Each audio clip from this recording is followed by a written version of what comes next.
Boa tarde a todos. Para mim é uma honra estar nessa turma de sargento quando eu recebi o convite para ministrar aula aqui. Eu realmente fiquei muito feliz. Para mim vai ser um grande desafio. Digo para mim e para o quadrívio todo, eu nunca tive aqui uma turma de sargento, então eu sou extremamente competitivo e a ideia aqui iremos bater o recorde de aprovação. O recorde. São 200 vagas e aqui tem menos de 200 pessoas, o que significa dizer que eu sei que é uma pretensão, mas a gente aprova todo mundo que está aqui. Tá?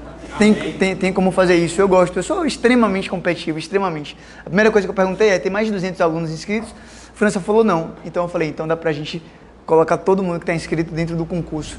Eu olhei de forma detalhada o edital de vocês, eu passei estudando isso daqui e, bom, eu serei professor da disciplina de Direito Penal e Direito Processual Penal e pela quantidade de conteúdo é muito provável que nos encontraremos todas as semanas. A notícia boa que eu tenho em dar para vocês é um conteúdo muito grande. Os concorrentes de vocês não vão conseguir estudar tudo que tem aqui, mas vocês vão. E tem umas coisas interessantíssimas aqui, tá? Interessantíssimas mesmo. Que, por exemplo, eu não consigo ministrar aula em outra... Eu não consigo ministrar esses assuntos em outras turmas porque não cai. E aqui cai, eu vou poder falar. Falar um pouco sobre mim de forma muito breve, que aqui sempre o que vai importar aqui vai ser o direito penal. O direito penal será o protagonista, sempre, tá? Sempre. O meu nome é Marcelo, eu sou professor da área criminal aqui do Quadrívio e eu sou formado em Direito pela Universidade Estadual de Santa Cruz. Na verdade, eu entro no curso de Direito porque eu não era bom em nada. Na verdade, eu queria mudar o mundo, só que eu era apaixonado por literatura. E aí meu pai falou, vai pro curso de Direito que tu vai poder mudar tu vai ficar com essas ideias de mudar o mundo e vai ler e ninguém vai te incomodar. Eu falei, porra, eu vou poder ler Machado de Assis sem ninguém me convidar? E eu entro no curso de Direito. Bom, eu tenho uma frustração terrível no curso de Direito inicialmente, porque eu queria mudar o mundo. Eu achei que eu ia entrar na universidade pública e eu ia, sabe? Enfim, tem uma frustração, muita vaidade acadêmica, muita burocracia, coisas que não me encantavam. Aí eu tive uma crise existencial, aí eu fui pra Ucrânia fazer trabalho voluntário. Aí depois eu fui morar na Polônia, no orfanato. E eu achei incrível. Aí depois eu voltei, porque eu tava meio que já tava ficando ilegal lá na Europa. Aí eu voltei. E eu voltei muito decidido a terminar, a trancar o curso, tá? Porque eu não me via naquilo. Só que quando eu volto, eu me apaixono perdidamente pela área criminal. Perdidamente. Me apaixono pela área criminal. E eu lembro que eu tinha um colega meu que era policial federal, e eu perguntei pra ele, cara, como é que faz pra entrar na polícia? Aí ele me falou, tem que fazer uma prova. Aí foi quando eu fui entender que tinha um concurso público. E, bom, faço pesquisas na área criminal, que é uma das minhas verdadeiras paixões, tanto na área de organizações criminosas, quanto na área de assassinos em série. São minhas pesquisas, onde eu tenho estudos sobre isso. E aí vou para o mundo dos concursos, e depois de algumas aprovações e de muito estudo, eu consegui êxito nas aprovações da Polícia Civil do Amazonas e da Polícia Rodoviária Federal. E aqui estou aqui para vocês, eu estou aqui para conversar com vocês sobre algo que eu sou apaixonado, que é a área criminal, ainda mais com esse desafio, tá? O edital de vocês é um edital extenso, mas a notícia boa é que tem coisas interessantíssimas que iremos conversar aqui. Em relação à banca, a banca de vocês, olha só, a banca que iremos enfrentar, afinal de contas, somos um time, a partir de agora, é a EPL Concursos. Nas próximas aulas teremos questões da EPL Concursos. Nós teremos questões. Porém, o detalhe dessa banca é que a gente não tem muitas questões sobre ela. Porém, dá para analisar de onde ela tira as referências. A EPL tira as referências das questões das grandes bancas que temos, como FGV, CESP, FCC e BFC. Então, a minha ideia aqui é a gente vai treinar questões, tá? A gente vai treinar muitas questões. Todas as nossas aulas serão uma parte de teoria e uma outra parte de questões. Bom, iniciamos aqui o estudo inicial do direito. Inicialmente a gente vai falar sobre direito penal, parte geral, e a segunda etapa da aula é direito penal, parte especial. A gente começa aqui com a definição de crime, que pode parecer uma definição simplista, mas não é. Aqui a gente começa a entender a ideia do direito. Afinal de contas, quando é que alguém é considerado um criminoso? Alguém é considerado criminoso, o direito penal brasileiro entende que eu tenho uma teoria tripartite. Nada mais é do que fato típico, ilícito e culpável. Alguém só pode ser condenado se ele praticar um fato típico, em uma conduta ilícita e ser considerado culpável. A gente vai analisar cada um dos 3 substratos do crime, tá? E a gente começa hoje falando do fato típico, Eu peço a vocês muita concentração nesse início de aula, porque a parte do direito penal, parte geral, é importante por 2 motivos. Estatisticamente, de 38% a 40% da prova são questões básicas sobre o direito penal, parte geral. E a parte especial, a gente precisa ter uma base disso daqui. Bom, o que seria um fato típico, então? De forma muito objetiva, fato típico é tudo que está tipificado em lei. Alguém só pode ser condenado se inicialmente praticar um fato típico. Então, veja, por que o crime de estupro? Por que estupro é crime? Porque está tipificado, porque está na lei. Uma resposta um pouco mais impulsiva pode falar assim, poxa, porque o estupro é algo imoral. E tudo bem, só que tem um detalhe, isso já foi cobrado em prova. Não necessariamente algo que é imoral é tipificado. Uma certa feita, eu coloquei a seguinte situação no meu Instagram. Era um pai maior de idade, o pai tinha 65 anos de idade, e é um caso real, tá? Foi um caso real. O pai tinha 65 anos de idade e ele começa a se relacionar sexualmente com sua filha biológica de 18 anos de idade. Pergunta, isso é crime? Não, não é crime. A história foi basicamente o seguinte, tinha um pai que tinha 65 anos de idade, ele começa a se relacionar sexualmente com a filha que tinha 18 anos de idade, e a mãe vai para a delegacia prestar queixa. O delegado fala, mas é fato atípico. E aí, quando eu coloquei isso no Instagram, uma aluna veio falar, mas professor, isso é um absurdo, isso é algo completamente imoral, isso não pode. Eu falei, eu concordo com você, eu concordo que é algo imoral, que é algo repugnante perante a sociedade, mas é algo que não está tipificado. O fato típico, como o colega citou, tem que estar tipificado em lei. O estupro é crime porque ele está tipificado em lei. E assim a gente pode pegar o artigo 155, o furto, 157, o roubo, porque está tipificado em lei. Ou então pode estar tipificado em legislação esparsa, a exemplo da lei de droga, lei do desarmamento, ou então na lei Maria da Penha, na recente mudança na lei, onde você tipifica algumas condutas. Então, basicamente, o fato típico é algo que consta em lei. Você só pode responder por algo que está na lei. E a nossa lei, assim como a sociedade, é mutável. Algo que pode estar hoje na lei, amanhã pode não estar. A exemplo, a gente tem o adultério, que em 2006, através da abolitiu crimes, não é considerado mais crime, não é considerado mais fato típico. Bom, vamos analisar o que está dentro do fato típico. E o primeiro, eu quero falar com os senhores sobre o dolo e a culpa. O dolo e a culpa. Bom, o dolo está no artigo 18, inciso 1 do Código Penal, que de forma sucinta diz, quando a gente quis o resultado ou assumiu o risco de produzi-lo. No dolo a gente tem a intenção, ele tem a vontade. Em provas pode cair como sinônimo a ideia do animus necandi. Olha só. Animus necandi. O agente com animus necandi matou o seu desafeto envenenado. O agente com dolo matou o seu desafeto. Então pode vir essa expressão. Essa expressão animus necandi significa dolo. E bom, o Código Penal diz quando a gente quis o resultado. Quando a gente quis o resultado é quando ele tinha um dolo, quando ele tinha um animus necandi. Aqui a doutrina diz que esse dolo ele pode ser de primeiro grau ou de segundo grau. E vem comigo que a diferença é interessante. No dolo de primeiro grau, o agente atinge uma vítima determinada. Imagina a seguinte situação. Como é teu nome, cara? Rafael. Gosta de café, Rafael? Eu gosto também. Sou apaixonado por café. É sério, o meu Instagram é Penal Café Jack. Imagina que eu chego aqui, eu tenho um animus necandi de matar Rafael. E eu coloco chumbinho no café, veneno.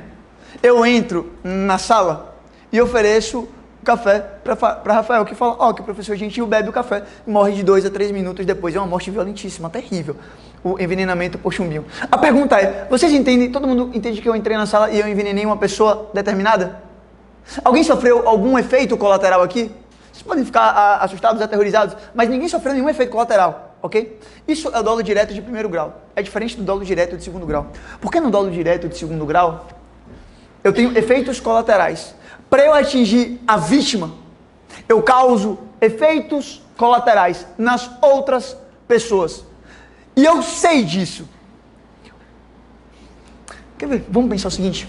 Vocês têm intervalo, não tem? Que a gente vai no intervalo? Imagina que eu chego pra moça da cantina e falo pra moça da cantina, pô, Adriana, gente boa demais, a moça da cantina, super simpática. Eu falo, Adriana, deixa eu te perguntar uma coisa. O pessoal da turma de sargento, o pessoal sempre, todo mundo bebe café aqui? A Adriana fala, não, todo mundo da turma de sargento bebe café aqui. Inclusive tem, como é o nome daquele negócio?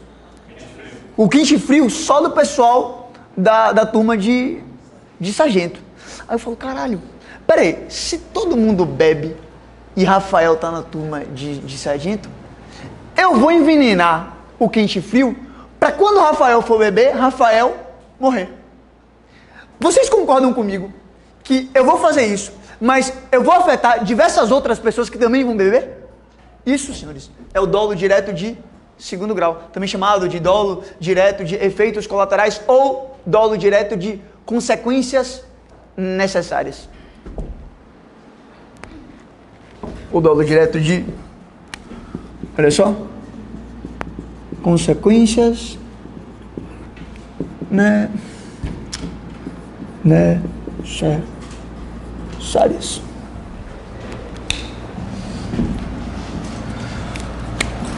Permita-me um caso real. 23 de maio de 1992. Isso acontece na Itália, mas a gente pode trazer a ideia para o conceito do crime. 23 de maio de 1992. Itália. Tinha um juiz, eu não sei se vocês já ouviram falar, provavelmente sim, mas o nome do juiz era Giovanni Falcone. O Giovanni Falcone ficou conhecido por ser um dos grandes juristas que ousou a enfrentar a máfia, a coisa nossa, a coisa nostra. E veja, eu gostaria muito de poder falar mais isso com vocês, mas pelo nosso tempo, talvez eu não vá me aprofundar nesses assuntos, mas aqui entra um tema que eu sou apaixonado, que é organizações criminosas. O Giovanni Falcone, ele teve a seguinte sacada, que pode parecer óbvia, mas que ainda falta, inclusive no Brasil, alguns estudos, alguma atuação melhor da polícia em relação a isso. Porque o Giovanni pensou o seguinte, veja, na Itália, o Giovanni começou a pensar o seguinte, velho, a gente prende muito, mas a gente prende mal. Se a gente quer enfrentar a máfia, e se a gente quer diminuir o poder da máfia, a gente tem que apertar um outro detalhe, que é o poder econômico. Quer ver uma coisa? A ideia do Falcone é o seguinte, imagina que vocês querem acabar com um quadrívio, certo? Vocês querem acabar com um quadrívio. Se eu sair do quadrívio, semana que vem vocês têm aula de penal? Tem. Os caras vão arrumar outro professor. Vocês não ficam sem aula de penal. Se a moça se a tia Adriana, por mais gente boa que ela seja, se vocês tirarem ela, se vocês conseguirem maquinar para tirar ela, amanhã tem alguém na cantina? Tem alguém na cantina. Agora, e se vocês conseguirem que aumente o aluguel daqui, por exemplo? Vocês concordam que a empresa vai sentir mais? Se vocês conseguirem com que o papel que a gente usa sempre aumente de valor, vocês concordam que o quadrívio ele vai perder grana? O que o Giovanni pensava era o seguinte, a gente tem que encarar as organizações criminosas como uma empresa e a gente tem que sufocar elas de forma econômica. Então, sem me alongar nesse assunto, o Falcone começou a aprender os grandes narcotraficantes e não mirar só na prisão, mas mirar, olha, eu vou prender e eu vou depenar o patrimônio desse cara. E obviamente ele ficou conhecido como o inimigo número 1 da máfia, até porque a galera estava perdendo dinheiro por causa dele. Então, um indivíduo chamado Toto Riina planejou sua morte. Veja, o Falcone, na época, ele andava com, no mínimo, 3 seguranças. E todo mundo sabia disso, tá? Todo mundo sabia disso.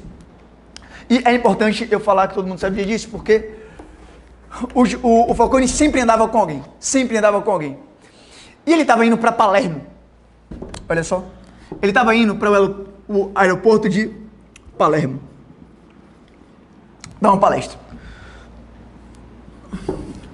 Só que para ele ir para o aeroporto de Palermo, ele passava por uma cidade chamada Capaci.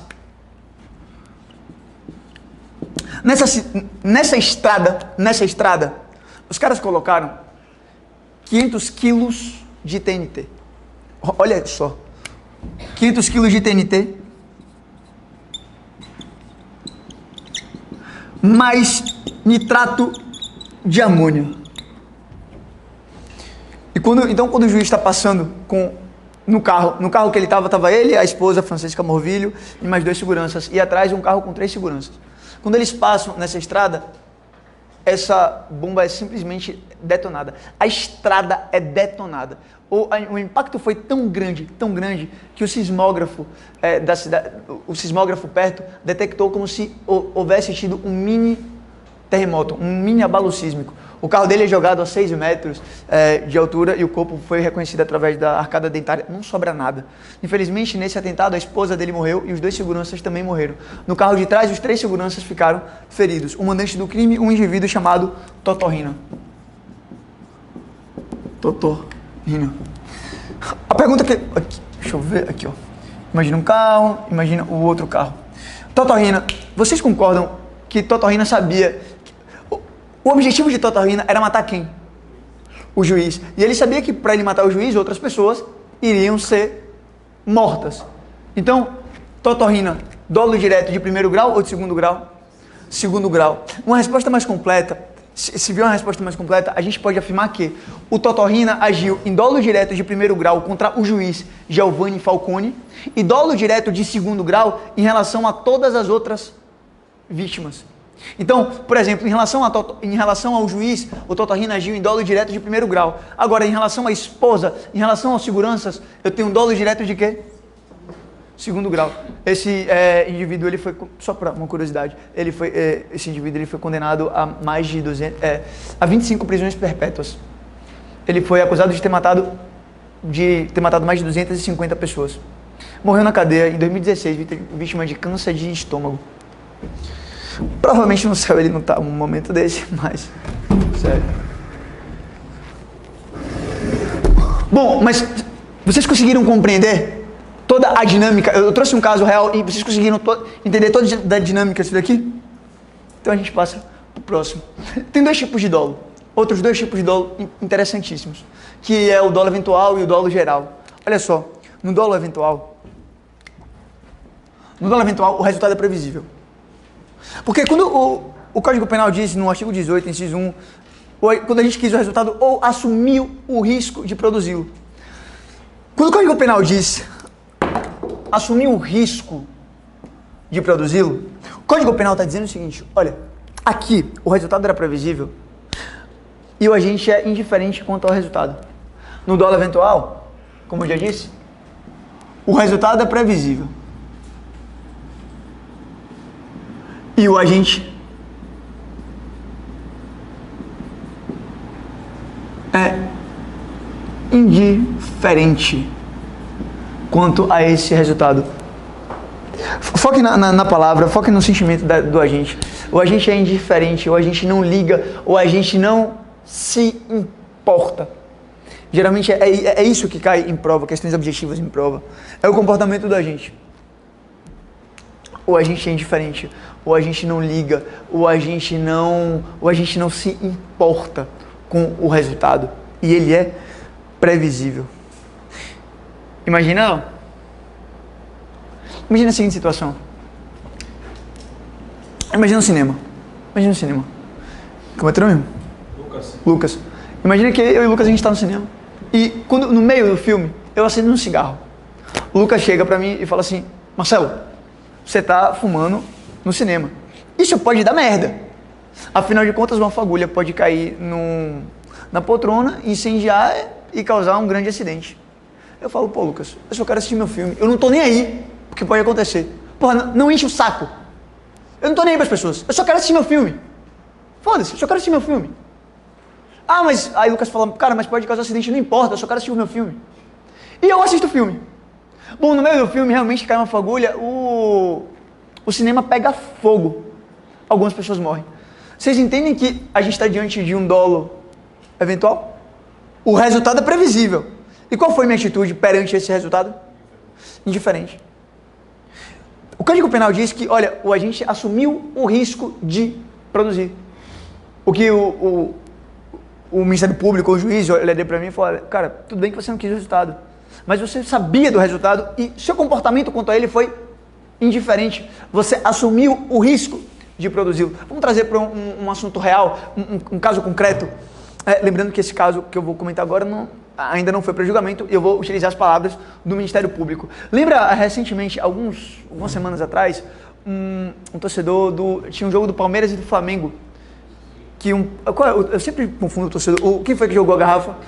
O cara do Flamengo jogou uma garrafa. Bom, tinha um torcedor do Flamengo, e esse torcedor do Flamengo pegou uma garrafa, se não me engano, uma garrafa de vidro, de Heineken, e ele joga diante de uma multidão. A garrafa pega numa parede e voa caco de vidro para todo mundo. Pô, você vê como a gente é frágil, né? Um desses cacos de vidro cortou o pescoço de uma mulher, 3 centímetros. Cortou o pescoço da mulher, de uma jovem, e ela morreu. Através de diversas câmeras de segurança, conseguem chegar até o cara. E assim, pasmem, o cara era um professor, se não me engano, um professor de história. O cara não tinha nenhuma condenação, nenhum histórico de violência. Inclusive tem uma teoria na criminologia incrível, interessantíssima, falando do agressor de manada. É como alguns seres humanos, eles podem se tornar extremamente agressivos quando estão quando estão presentes, fazendo parte de uma multidão, a exemplo de uma torcida de time, né? Mas voltando ao caso, quando ele chega, ele fala o seguinte, pô, mas peraí, pô, eu não quis o resultado. Ele falou, eu nem conhecia a menina. Inclusive o Ministério Público pede a prisão preventiva dele, e se eu não me engano, perdoe-me se eu estiver errado, mas se eu não me engano ele está preso, tá? Mas o que o Ministério Público fala é o seguinte, ele vira e fala, eu nem conhecia a menina, eu não tive a intenção de matar ela, mas aí o Ministério Público fala, porra, tudo bem que você não teve a intenção de matar ela, mas você concorda que você, quando pega uma garrafa de vidro e joga perante uma multidão, você assume o risco de produzir um resultado? Eu tenho aqui o dolo eventual, tá? Eu tenho o dolo eventual. A gente vai falar mais sobre o dolo eventual quando a gente for falar de culpa consciente. Mas, diante disso, o dolo eventual, o resultado previsível, a gente é indiferente quanto a esse resultado. Sigamos para o dolo geral. Que legal. No dolo geral, eu tenho o agente, ele tem 2 ações. Ele tem a primeira ação e ele tem a segunda ação. Na primeira ação, ele acha que conseguiu o resultado. Tem tudo aí no caderno, só para a gente montar um roteiro. Ele acha que conseguiu o resultado. E aí, na segunda ação, ele tem uma outra conduta para um outro resultado. Ele visa um outro resultado. Só que é só na segunda ação que a primeira se concretiza. Confuso? Não, ficou um pouco confuso do jeito que eu falei. Vou melhorar. A ideia do dolo geral, veja, quando a gente, achando que obteve o resultado, pratica uma segunda ação com outra finalidade e só então ocorre o resultado inicialmente pretendido. Aqui, mais uma vez, a ideia é o seguinte, teve um caso de grande repercussão nacional na época, isso já tem alguns anos. Já ouviram falar do caso da Messi Nakashima? Já ouviram falar desse caso? Então, esse é um caso legal para a gente ilustrar o que seria o dolo geral.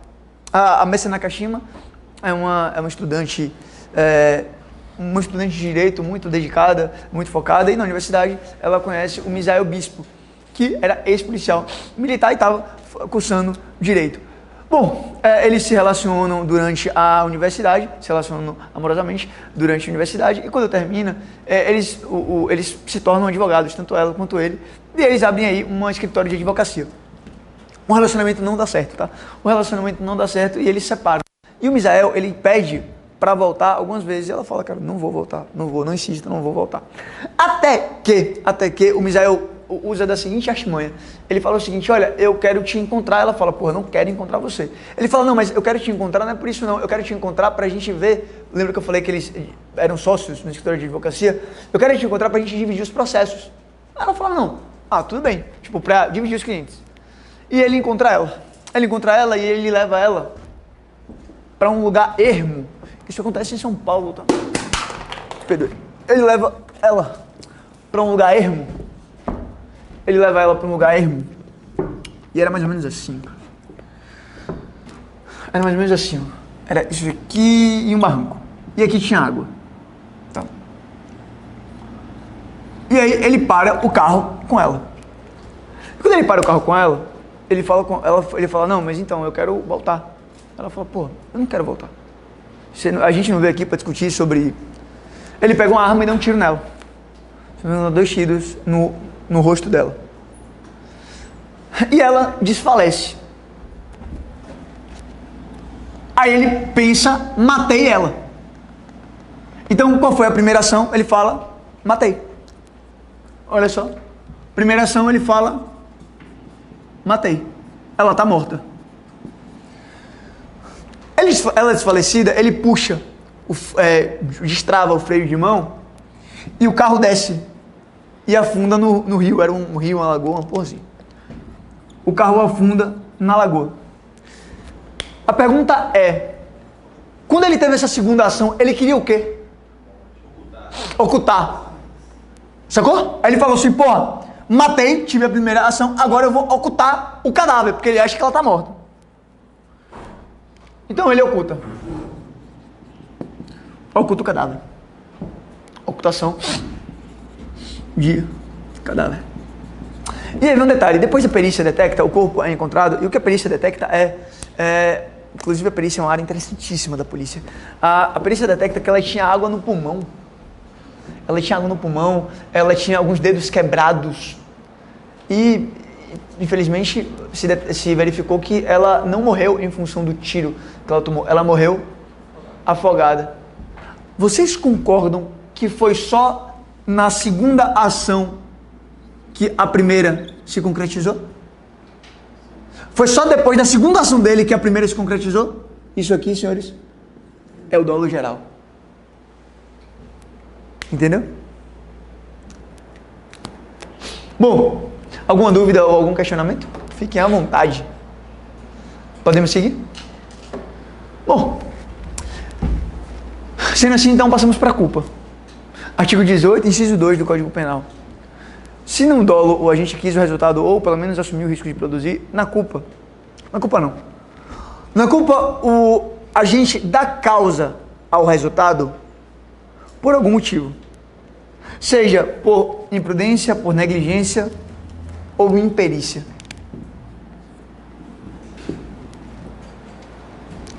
Na culpa, ele não quer o resultado. Ele não quer o resultado. Ele não quer causar o resultado. Mas ele deu causa ao resultado. Por algum dos 3 motivos. Ou por imprudência, ou por negligência, ou por imperícia. E aqui cabe destacar uma diferença entre os 3, que as bancas gostam de misturar. A imprudência está relacionada a uma ação. A negligência está relacionada a uma omissão. E a imperícia está relacionada a uma incompetência. A arte,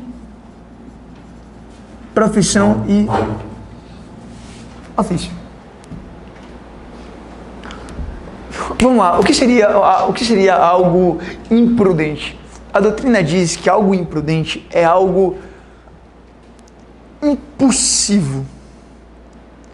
Quando alguém fala que você agiu de forma imprudente, está relacionado que você teve uma ação. A imprudência está relacionada a uma ação impulsiva, a uma ação impensada. Exemplo, imagina que você está andando de carro, olha só, imagina que você está dirigindo de carro, a pista está molhada, você está fazendo uma curva, e quando você está fazendo uma curva, você pisa no acelerador. Quando você pisa no acelerador, o carro derrapa, capota e machuca alguém que via em sentido contrário e causa nessa pessoa lesões corporais. Você tinha um dolo de causar lesões corporais nessa pessoa? Você concorda que você agiu de uma forma imprudente a partir do momento que você pisa o pé no acelerador? Isso é algo imprudente. É uma ação.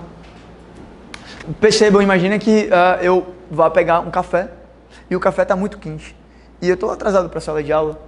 E aí eu tô andando e eu vejo que eu estou atrasado para a sala de aula. E eu venho correndo. Como é esse nome, irmão? Ribeiro. Eu venho correndo e eu machuco o Ribeiro. Eu me esbarro em Ribeiro. Eu não tenho intenção de machucar Ribeiro. Mas quando eu me esbarro em Ribeiro, o meu café pega nele e ele tem queimadura. Ele sofre uma lesão, né, diante da queimadura. Vocês concordam que eu fui imprudente em estar andando, correndo? Eu tive uma ação imprudente. Isso está relacionado à imprudência. A negligência é uma omissão. A doutrina traz um exemplo clássico que eu gosto bastante. É o indivíduo que... A negligência é algo que você deveria fazer e não faz. E isso causa uma conduta culposa. Exemplo, carro. Pô, todo mundo tem carro aqui. O carro ou moto, você tem que botar gasolina no carro. Imagina que você está andando de carro e você não bota gasolina. E a gasolina acaba e você continua andando de carro com gasolina pouca até o momento que a gasolina acaba. E aí quando a gasolina acaba, o teu carro dá tô andando na pista, o carro dá um breque. Quando o carro dá um breca, vem uma moto de lá e bate no fundo do seu carro e o motociclista tem uma lesão corporal. Aí vem a questão. Você quis causar lesão corporal nele? Não. Imprudência ou negligência? Negligência. Foi uma omissão. Você agiu de forma negligente. Você foi negligente em não colocar a gasolina no carro. E por fim a gente tem a imperícia. Pessoal, a imperícia ela vai estar ligada a uma incompetência. E aqui eu digo não no sentido tão pejorativo da palavra, mas é uma deficiência relacionada ao trabalho. Há algo que o profissional deveria saber e não faz. E de forma errônea ou de forma imperita, ele comete. Quer ver um exemplo? Vou pensar em alguma coisa. Um bom exemplo. Bom. Lembrei. Boa, o empilhador. E a gente presume que ele saiba colocar e ele não faz isso direito. Quer ver um exemplo legal também? Um outro exemplo? Lembrei. Olha só. Quando eu fui fazer os exames da PRF, tinha um negócio de vacina. Tinha, exame pra caralho. E aí tinha um negócio de o teu cartão de vacina tinha que estar em dia, né? Eu cheguei pra minha mãe e eu deixei pra fazer o negócio tudo em cima da hora e tal. Era pra entregar, sei lá, segunda. Isso era quarta-feira. Eu falei pra minha mãe, e eu vi a galera no grupo botando os cartões de vacina. Cheguei pra minha mãe e falei, mãe, então, como é que tá a minha vacinação aí? Aí a minha mãe falou assim, meu filho, eu criei meus filhos pro mundo, a natureza cuidou. Eu falei, caralho, fudeu. E eu peguei o meu cartão de vacina, e é cheio de quadradinhos, só tinha um X, brother. Falei, caralho, mãe, só de poliomielite eu tinha, o resto, meu irmão. Falei, caralho, e agora? Beleza, aí eu levei meu cartão de vacina pra... Pô, eu não tinha nem vacina de raiva, velho. Eu já fui atacado por cachorro na rua 2 vezes. Falei, caralho, você nunca se preocupou? Não, aqueles cachorros que ele atacou não tinha gente que tava com raiva, não, porque os cachorros... porque os cachorros de raiva... Minha mãe disse que não, porque os cachorros de raiva é uns cachorros esqueléticos. Os que lhe morderam o nariz esquelético. Eu falei, porra! Veterinária, mamãe. Enfim, levei o cartão de vacina para o posto de saúde. Falei, aí eu cheguei pra moça e falei...